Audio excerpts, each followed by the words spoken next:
Hey, and welcome to the Crew Podcast. We are the hottest podcast rocking right now. We are currently looking for 6 amazing hosts to join our family for season 2 that will kick off February the 1st, 2024. If you're looking for an opportunity to allow your voice, your perspective, and your brand to be heard around the world and seen around the world, then join the Crew Podcast.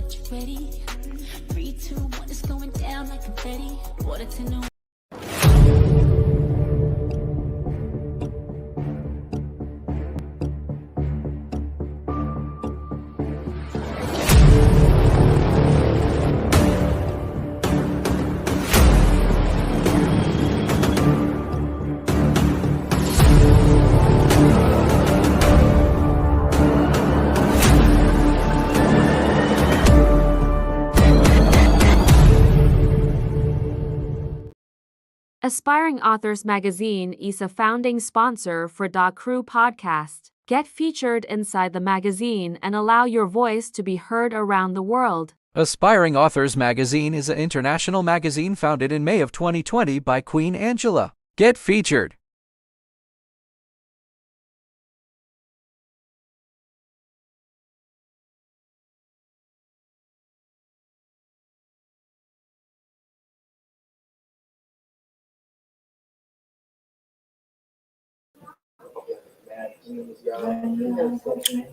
Hey, y'all, and welcome.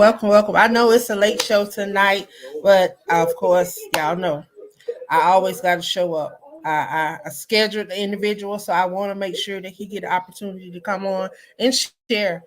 Tonight, y'all, we have presidential hopeful for 2024, Mr. Michael Landon. He's going to come on and he's going to share a little bit about his campaign and why he's running for president of, yes, the United States of America, y'all. He is running for presidential candidate for 2024. I'm going to allow him to come up and introduce himself.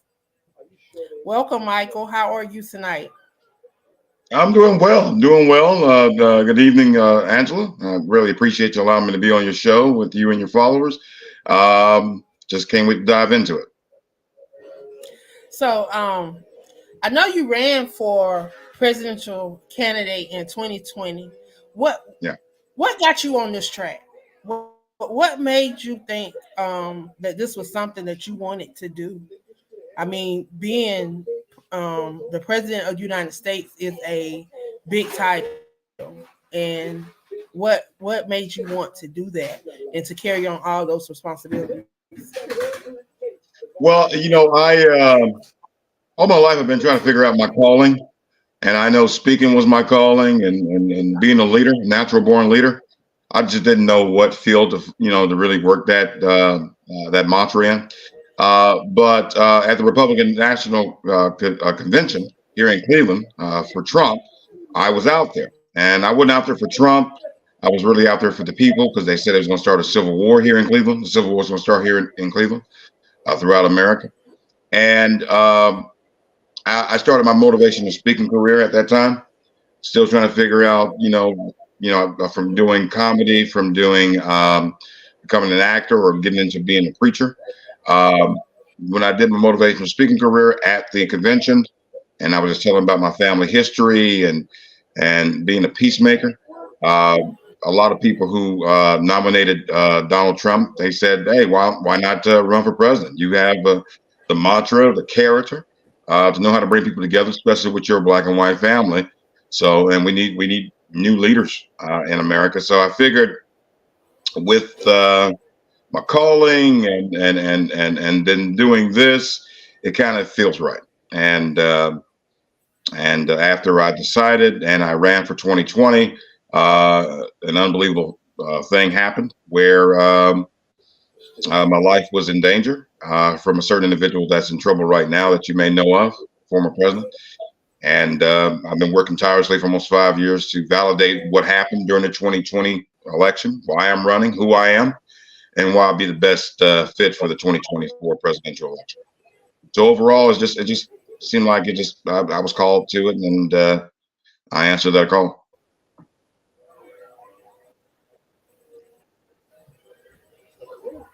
So what are some of your pressing issues? What are some things that you would like to address as the president of the United States? Well, there are so many. I'm gonna start domestically. Number one, we're so divided on so much on party ideologies and color, and we're too afraid to have somebody to speak in the middle, to bring us in the middle, to talk out our problems. Because if we can't handle the most dire issues that cause our division in the first place, then we can't solve none of the problems of the 21st century. Number one would be race relations here in America, to realize that we're all one, that we're all equal under the eyes of justice and the law.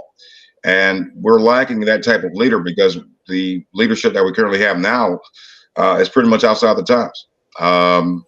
We have a fight where the current older generation is fighting to keep on, to hold on to power, and neglecting that the younger generation should take over. So race will be a number one factor. You talk about that, it can be like a domino effect on other issues that we as Americans need to discuss. And that would be the best way to move forward on trying to solve all the other issues. When it comes to healthcare, I believe that affordable healthcare is not just a right, but it's a solemn I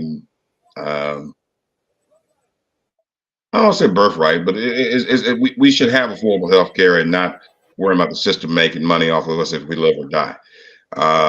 But we got to have clarity, and we're lacking that. And but race would be the main thing. But on a worldwide scale, we're so much stuck on past arguments, 40, 50 years ago, and people are still living in the past. But I think that with global warming is a real threat to humanity. So we can argue about what happened 20, 30, 40, 50 years ago and go to war over it and kill countless others of individuals. But I think coming together on the climate crisis, finding new avenues of respect and repairing failed relationships between us and other countries, I think that'll be a new start for us to move forward. Not a new world order, but a new world in order to solve our problems. So there's so many different things, but you got to do it A, B, C, 1, 2, 3. If you start off at T, you're never going to get the alphabetic statements right on how to, say A, B, C, 1, 2, 3. You just got to do everything line by line in order for things to work out. It seemed like there are a lot of issues, like you stated. I know a lot of the candidates are running on the border and border control. That's a lot of their issues, trying to keep immigrants out. What's your stand on that and the wall and building that wall and keeping immigrants out? Well, when I hear about this, it just behooves the mind that we are a nation of immigrants. I think the stature of how they talk about immigrants like they're the problem, they're bringing diseases and drugs and crime and all this other stuff, and it's not that at all. I don't believe a wall will work because we already seen countless of times that tunnels are being made underneath. And the wall that we currently see now, thanks to President Trump, which the Mexicans paid for it, right? Which we did actually. They found ways to climb that wall, so they're still getting through. And the truth of the matter is, I mean, this is not a one party like the Democrats had thought about the immigration policies that's failing. It's really a two-party problem. It's really all of America's problem. Back in the 60s and 70s, we, or the CIA actually, helped kind of cause the mess that we're having down in Central and South America. And that's why the influx of people are coming here. So I have a plan overall. It's a three-pronged plan to handle our immigration situation. First of all, we got to be welcoming again to all immigrants that want to come to America and help rebuild this country. That's how back in World War II, the interstate and whatnot, we had to have immigrants here, especially building New York and Chicago, especially way before then. Immigrants built this country.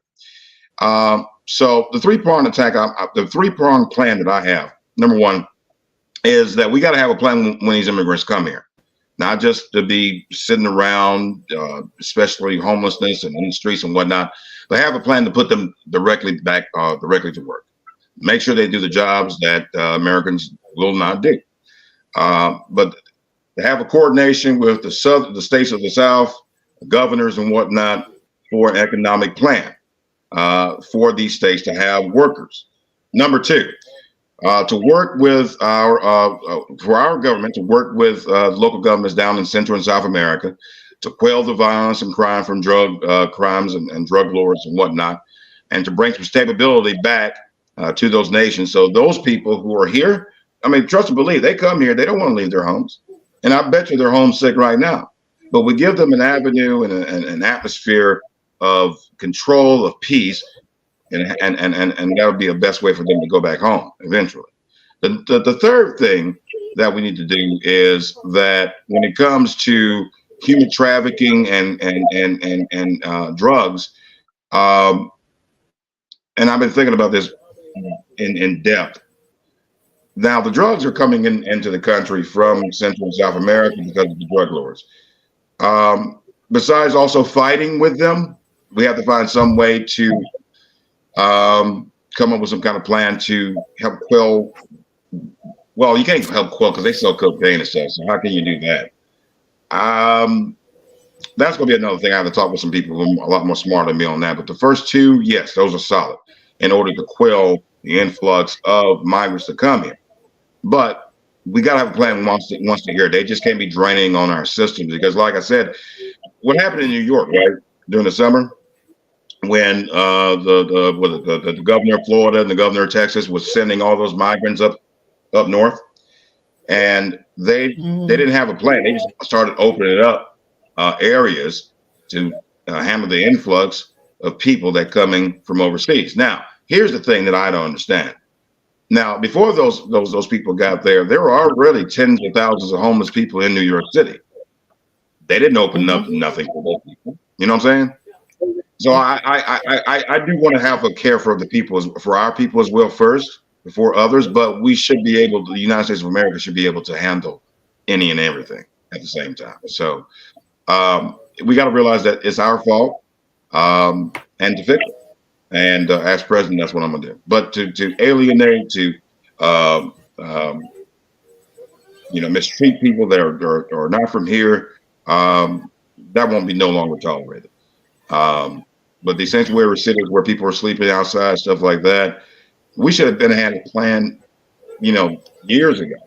But both sides have been playing and using the immigration debate for votes, mostly, and still kicking the can down the road. No more kicking the can down the road with Landon for president.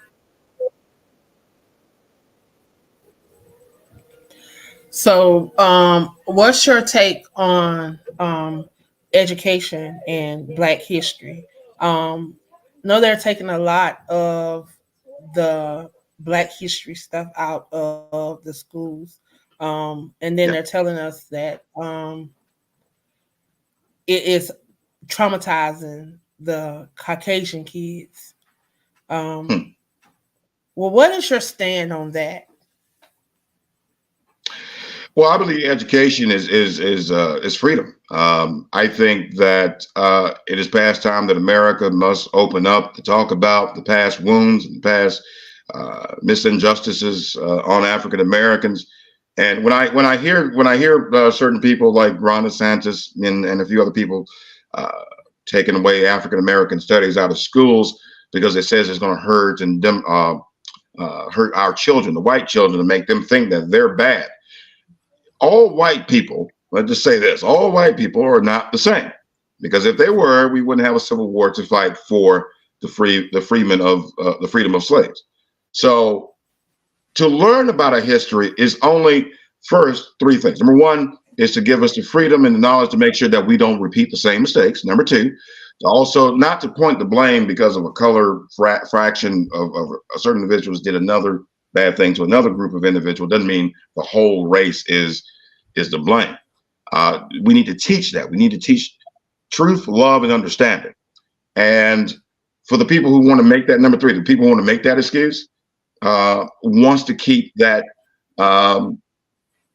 the dark part of history, to bring the dark part of American history back to life, because they believe, and I ain't talking about all white people, but they believe they're superior, and they've been doing this. They've been knocking his education out of the white communities as well, not knowing of what the plights of what African Americans have gone through.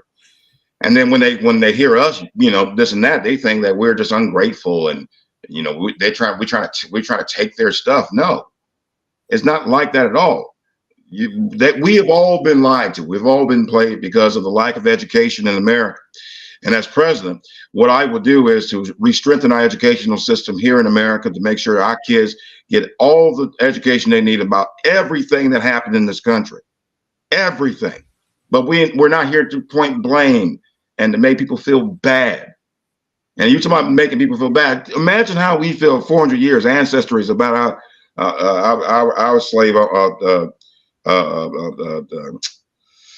the mothers and fathers of our slave descendants before, what they experienced and their education. We weren't educated. They was trying to make us forget our history from Africa, kings and queens.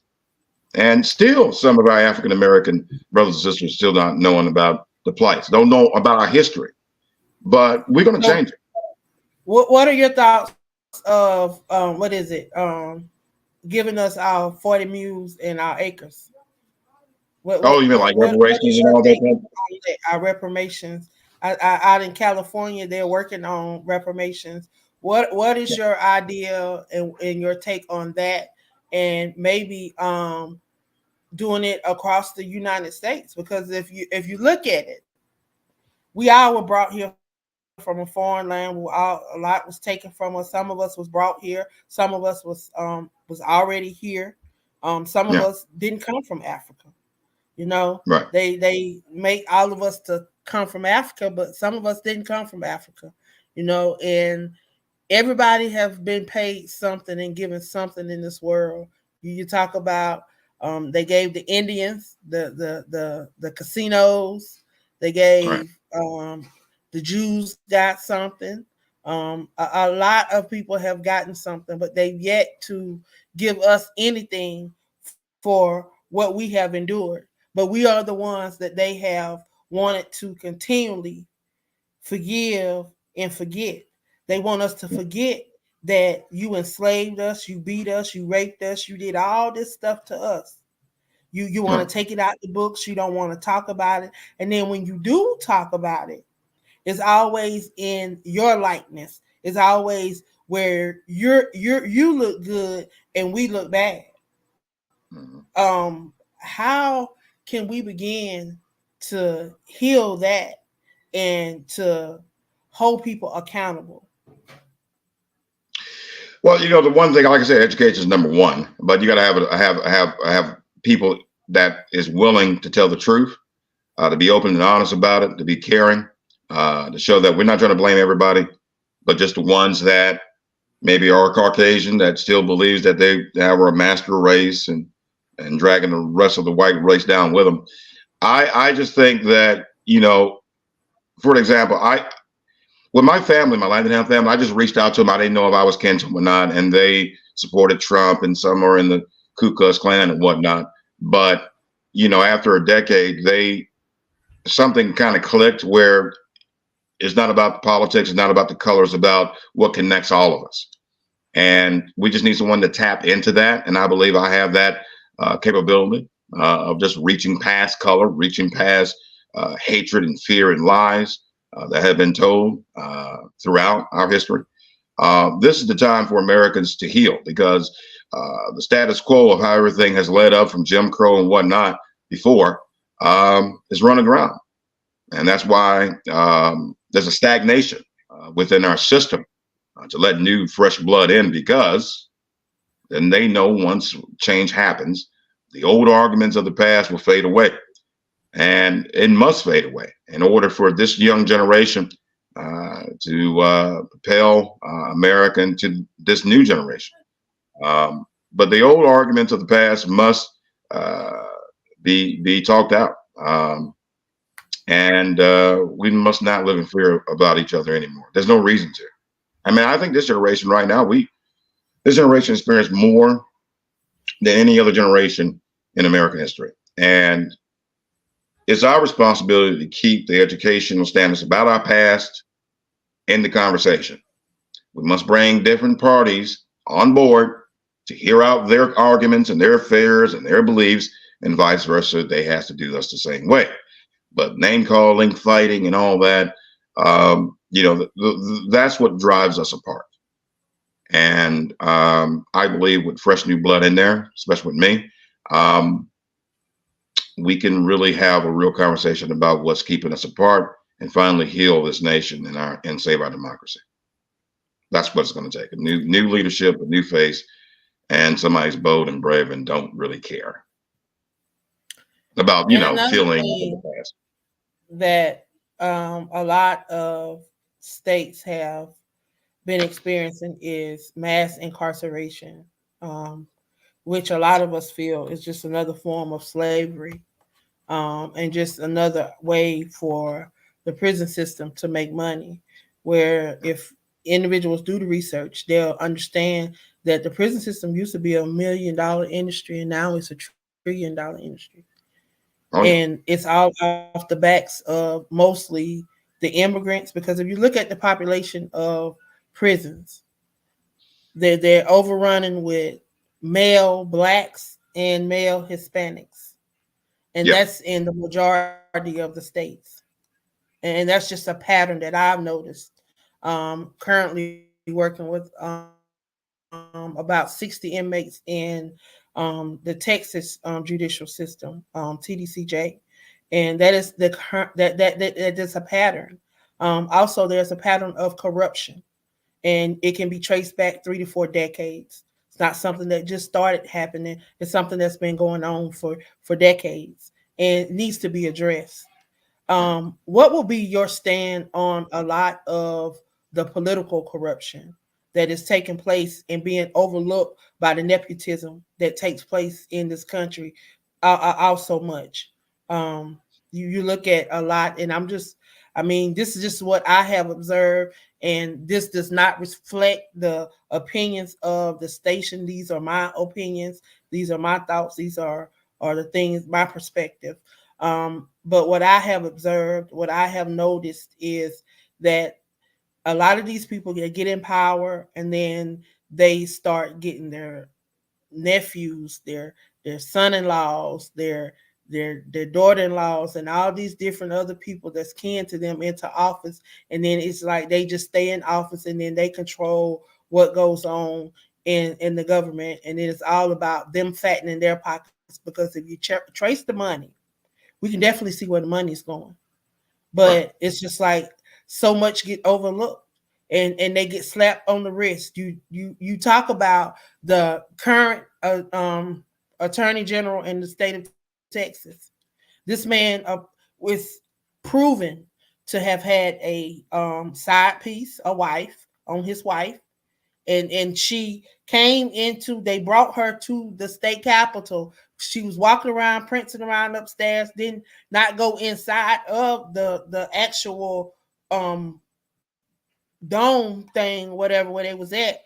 But she was up in the building, and they said they was not letting her go in because the wife sit on the Senate floor.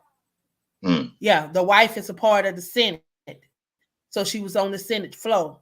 So she was sitting there listening to all this, didn't know, sitting there dumbfounded, but black and white.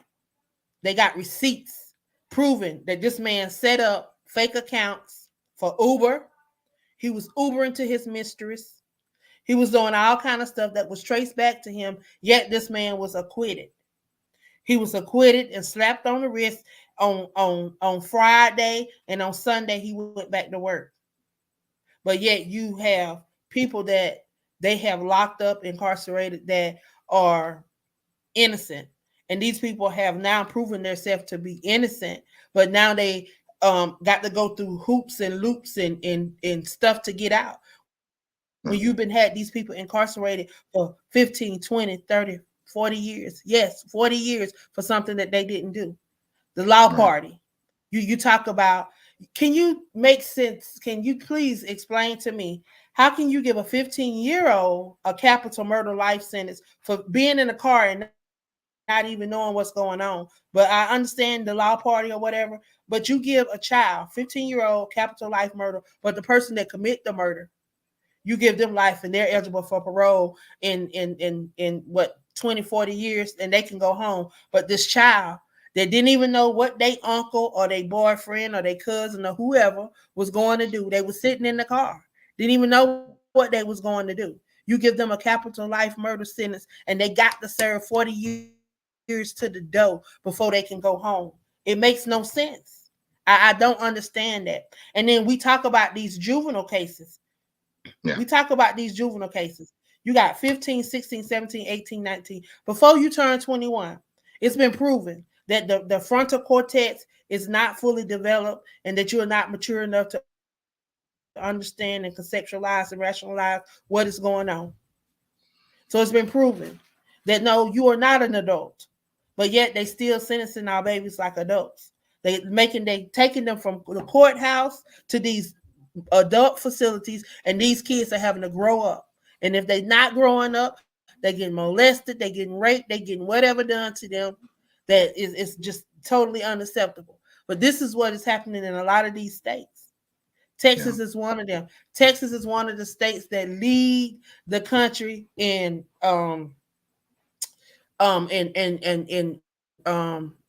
exoneration, execution, and recidivism.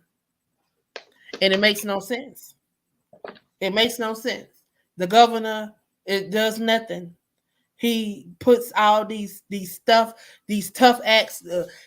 Big Texas don't come to Texas and get in trouble. That's their thing. Right. But they don't believe in rehab. They put these guys in prison, these women in prison, and you talk about their conditions that they're living in. Like I say, I work with inmates. I'm working with 60 right now. 8 of them are females, and they tell me about their living conditions. Right now, these prisons are overrunning in the state of Texas. These people are sleeping on the floor. You got people in the medical unit. In the medical unit. That means that these people have ailments. Something is going on with their body, but you have them sleeping on the floor inside of the day room. I get reports every single day about what is happening, what how they're feeding them. And yesterday over in the Connolly unit, they said that they was fed food with maggots, and the food was fed by the warden. And if you go back, you can go back and look at the video because they got video. But we write people, we complain. We've complained to the ombudsman, we've complained to just different people. And it's not just in the state of Texas, because we work with different inmates. We're working with inmates in Virginia, we're working with inmates out of Colorado, we're working with inmates in different places. And it's just a pattern that is going on within the judicial system. For the life of us right now, I don't understand why Texas would be sending prisoners to Mississippi instead of letting these people go home. Why would you be sending money out of the state when you can be letting these people go home and they can be back into society and helping pay for their own stuff? Why I should we be housing people that can be, because the state of Texas is making trillions of dollars off of what this prison system is set up on. You talk right. about their tag system, and they make all of the tags for the state of Texas. There's none else in the state of Texas that has the machine to make the tags for the cars. But yet the people that make the prisoners that make the tags, they don't get paid. They do it for free. Like Right. literally, I did not know that these people could these people can leave prison, get out on the highways and drive trucks to make deliveries. Did you know that? Who does that? Yes. Who does that? In the state of Texas, they have, you get your CDLs Yeah. and you get no pay. You get no pay. But you can drive and make deliveries to wherever they So make you get meant, their you meant prisoners? They let prisoners go get the CDLs, drive, don't get paid, then they got to go, after they're done, they go back into prison. Yes. These people get to go out and work like normal people.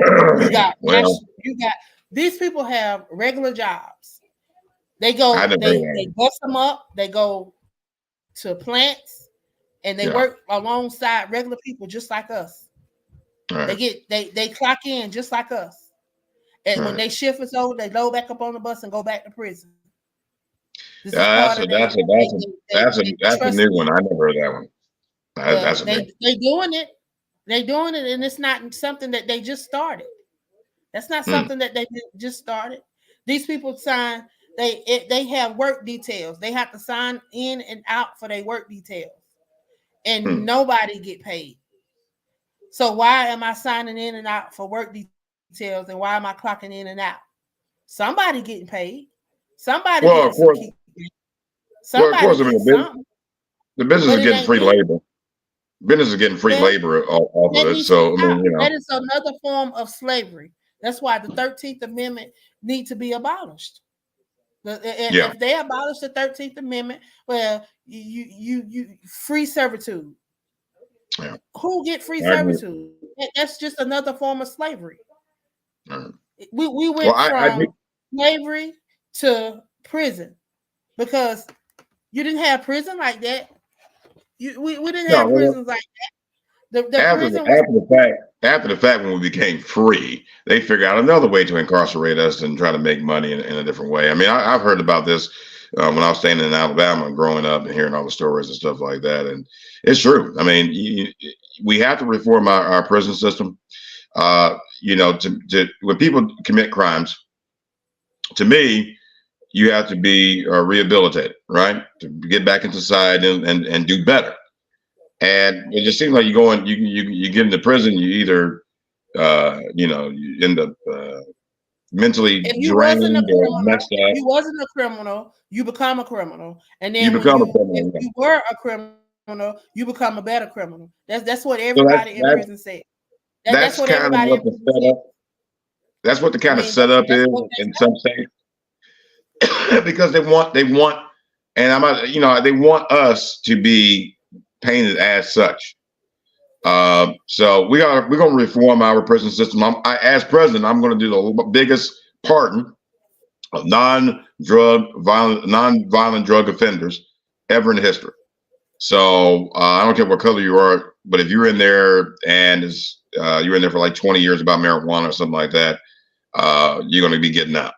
Um, if it seems like okay, and then you mentioned about the how the jails are. I remember in Fulton County where Trump had got arraigned, where people died because of the unsanitary conditions. We're going yeah. to allocate money to all prisons to Girl, revamp them. and And that's nothing. That what was going on in Fulton County is nothing like what's going on in Alabama.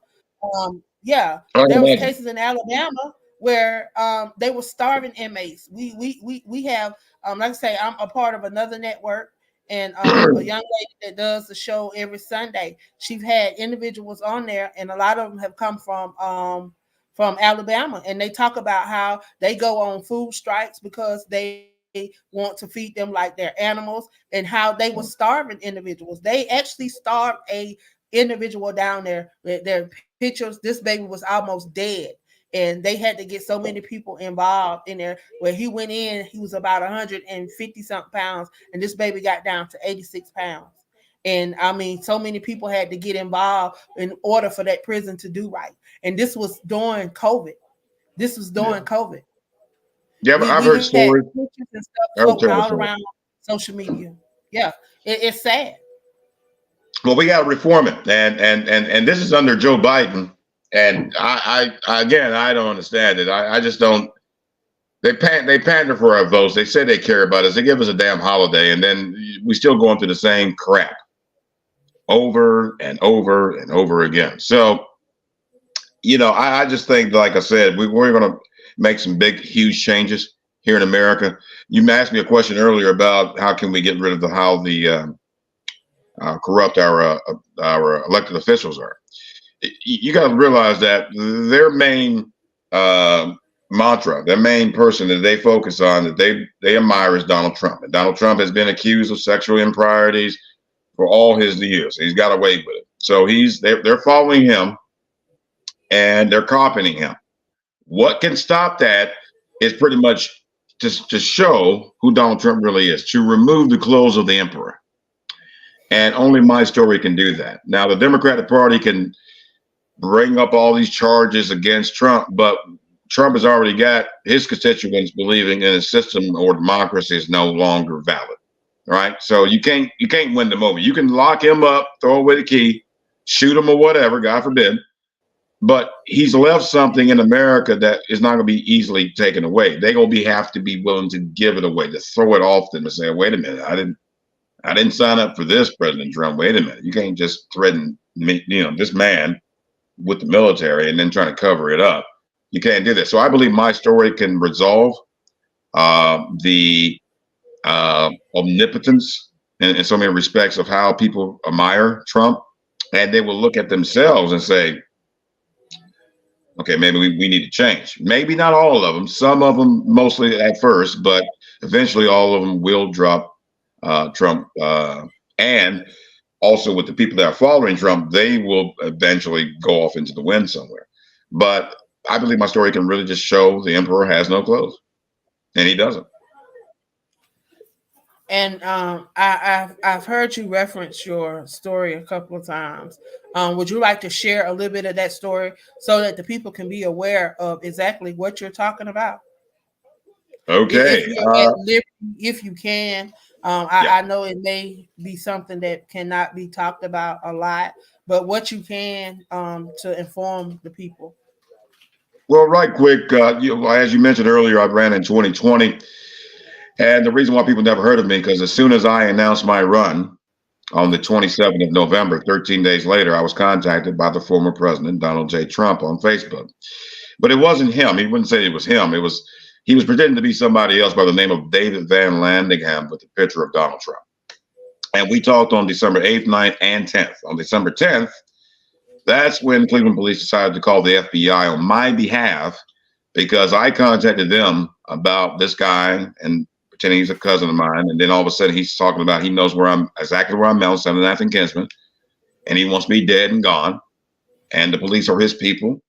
And so once that happened, after I talked to Trump, he sent the military. 3 Black Hawk military helicopters were seen here in Cleveland on December 10, 2018.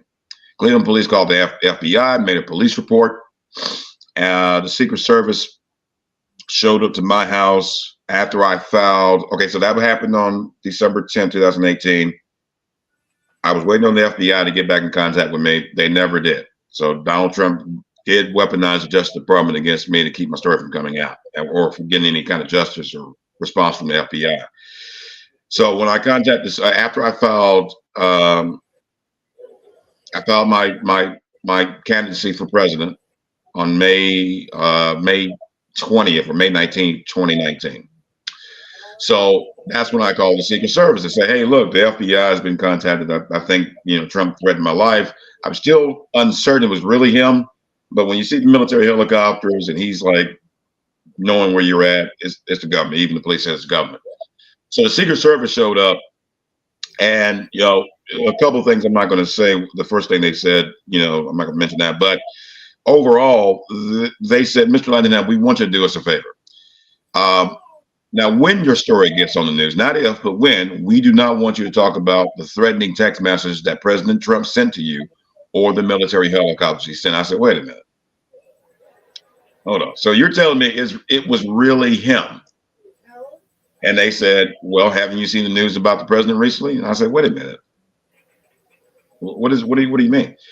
And I asked him again, was it really the president? I said, haven't you seen the news about the president recently? So I looked at my cousin looked at me, I'm looking at the Secret Service officers. And it just hit me like, okay. So the day before they showed up, Donald Trump mentioned about the whistleblower about the Ukraine call should be shot. Remember that? Yeah. Okay. So when I said that, they gave a nod and said it was him. So I had like, okay, this has never happened before. A president of the United States sent the military after an American citizen who decided to run for president. Now I'll get into why he came after me. But so I've been fighting for almost 5 years to get my story out. I definitely was fighting for 2020. My story's supposed to have been out in 2020. I could be president right now.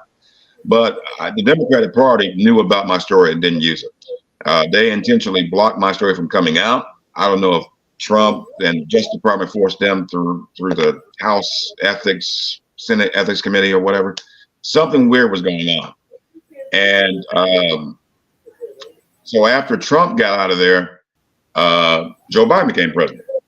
So I'm like, all right, maybe Joe will do the right thing.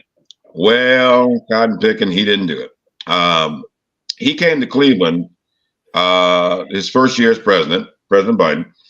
I think it was in July of 2021, I believe. And he met with my Congresswoman, Marcy Kaptur, who did my second Freedom of Information Act about the investigation between me and Trump. And he showed up here and met with my Congresswoman for 4 hours. And then after that, he visited my neighborhood here, 6 streets down, to eat ice cream from my house, and didn't come.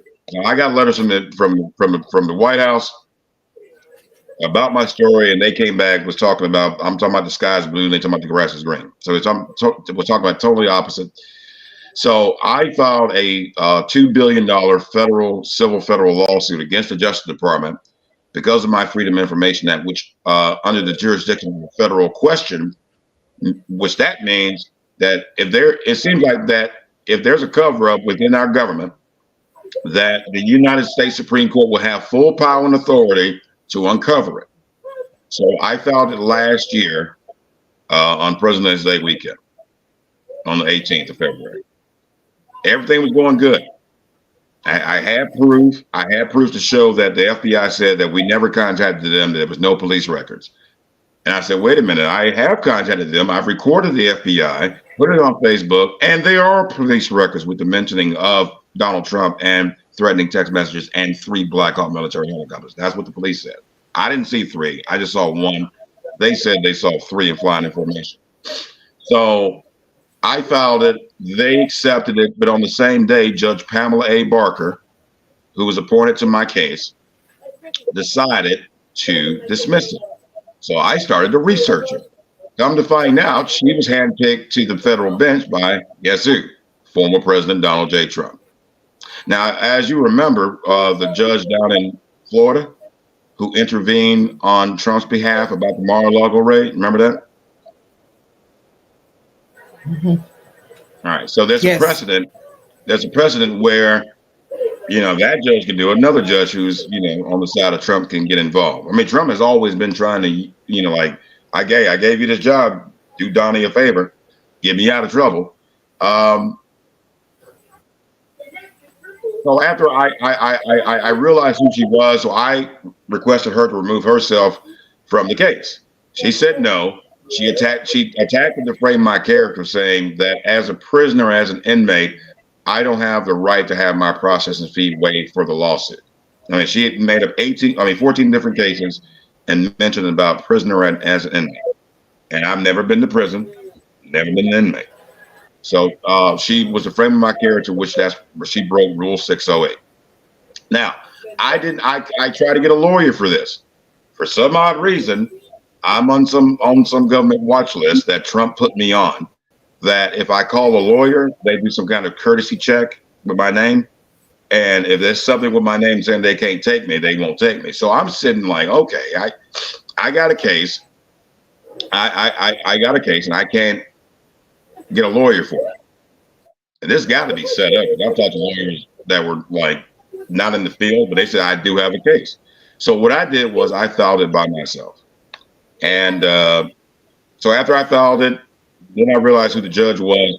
So right now, I'm in the appeals court in Cincinnati, the Sixth Circuit Court of Appeals, to remove Judge Pamela A. Barker for bias against my bias against my case, the frame of my character, and the defamation.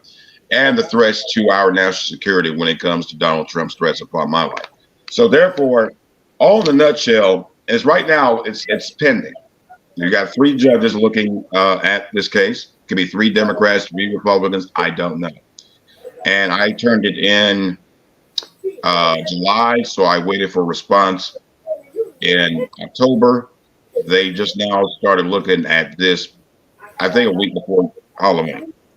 So right now, I'm just waiting for the judges to look at the case, to appeal my decision, to remove the judge and get a new judge so we can finally go to trial about this case.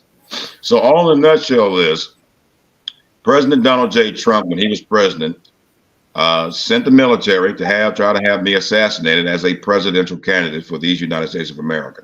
And now President Joe Biden has decided, because he wants to become president, that he wants to keep my story from coming out as well. So we are in real huge trouble, America. Our democracy is faltering more quickly than we can ever possibly imagine because we still are not seeing the exact threats that's in front of us. Trump and now President Biden. Now, I'm not saying President Biden had anything to do with a threat to my life or he wants me dead. He just don't want my story to get out because he knows doggone well he won't be president. That's as simple as that. And now, if that's not the case, then why for almost 5 years my story has not been out under two presidents? I mean, they tell lies every dang day. Every day they tell a lie. You see it on the news. They fool us, make us go kill people and whatever. But for some odd reason, after putting up a $2 billion lawsuit, my story is still not on the news yet because President Biden's Justice Department told the news organizations not to run my story, just like President Biden's Justice Department told the news not to run the story about the secret documents he had before the midterms of 2022. So that's really pretty much what's going on, and I'm not giving up without a fight. Wow.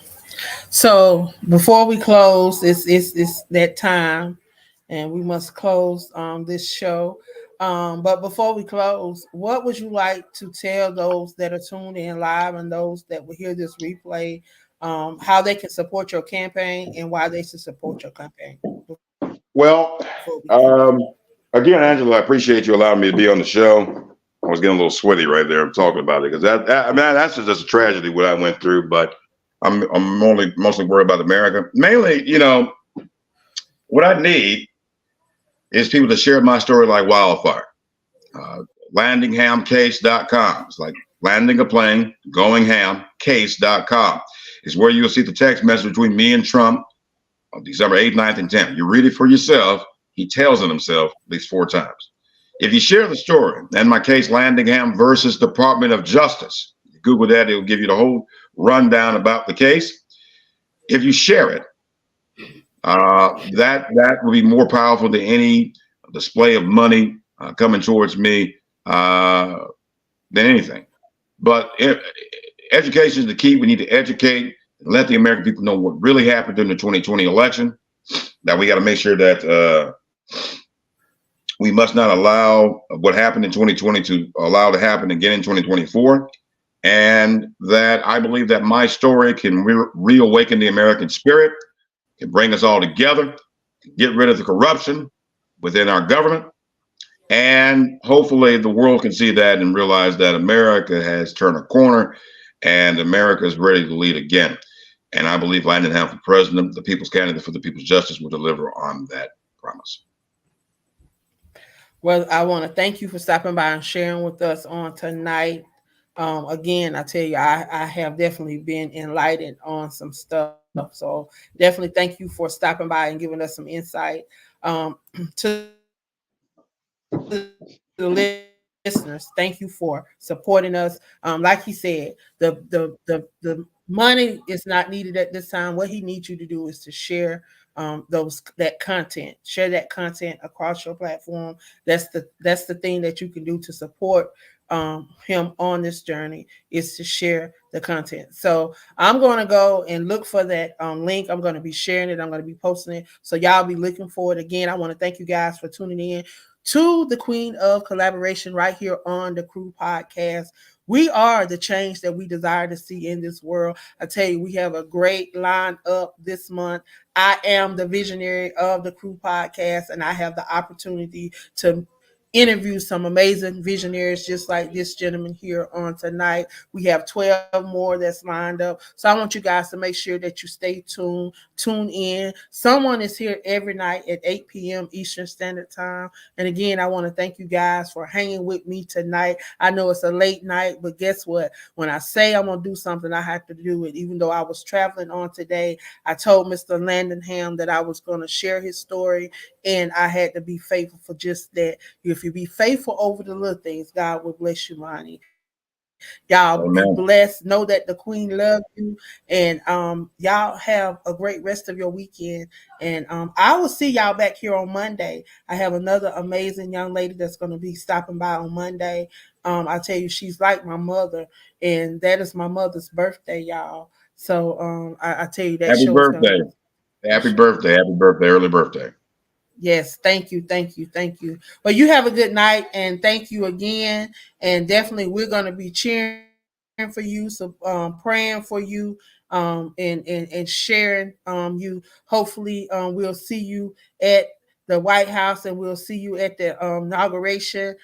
See you standing on those steps, and we'll be cheering you on. Good luck, Mr. Michael, and thank you for stopping by. Thank you, Angela. Have a Thank good you. night. Mm-hmm. 1